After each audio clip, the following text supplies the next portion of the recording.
Welcome back to Headlines, the only news that can make you smile and be pissed off at the same time. On today's show, the GOP search for a new speaker is going great. The White House doxes Delta Force. Oregon schools are suspending a basic skills graduation requirement because it's discriminatory, of course. And Maxim Australia's Hot 100 includes a biological man, because why not? I'm Wes Austin, and these are your headlines. Our special forces were doxed. By us. The White House confirmed that it posted a photo on Instagram revealing the identities of several special forces members. They deleted the photo several hours later, but only after it had hundreds of thousands of views.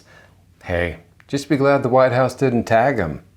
The photo was of President Biden and Delta Force operators. A statement from the White House said, "As soon as this was brought to our attention, we immediately deleted the photo. We regret the error and any issues this may have caused." I know Biden promised transparency, but I was hoping for more, here's where your taxes are going, and less, here's Dave from Delta Force. People may be criticizing the White House for posting the photo, but what they aren't considering is how many likes the photo got. It also got a lot of engagement. It was doing really well. In other news, the White House's social media intern was transferred to the armed forces to test grenades.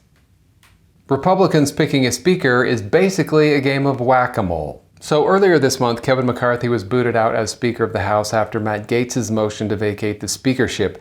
Then Jim Jordan was nominated to be the House Speaker, but then had to abandon his speakership bid due to opposition. Majority Whip Tom Emmer was then nominated, but then he dropped out because of opposition, only hours after being named the nominee. You know, it's almost like Gaetz took no thought whatsoever to the fact that after kicking McCarthy out, they'd have to pick a new speaker. It's like being on an airplane and deciding you don't like the pilot, so you throw him out the window. And only at that point do you realize no one else knows how to fly the plane. If you're going to throw out the pilot, at least make sure you have someone else on board that can fly the plane. Because otherwise you go down in a flaming, catastrophic dumpster fire mess, and then we lose the House to the Democrats again. In Oregon, nothing says equality like assuming entire groups of people can't read. High schoolers in Oregon won't need to demonstrate basic competency in reading, writing, or math in order to graduate because, according to Oregon officials, such requirements disproportionately harm students of color. In response to criticism about this policy, an Oregon spokesman said, "Who needs reading, writing, or math when you can..." Wait, what was the question again? Oregon's logic is this. It's not that we're setting them up for failure, we're just preemptively assuming they've already failed. Oregon wants to tell minority students, dream big, but not too big, and definitely not in complete sentences.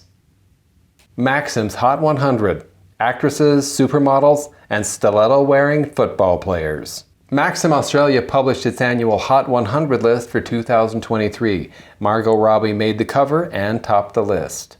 A former Australian football coach and biological male made the Hot 100 list at number 92.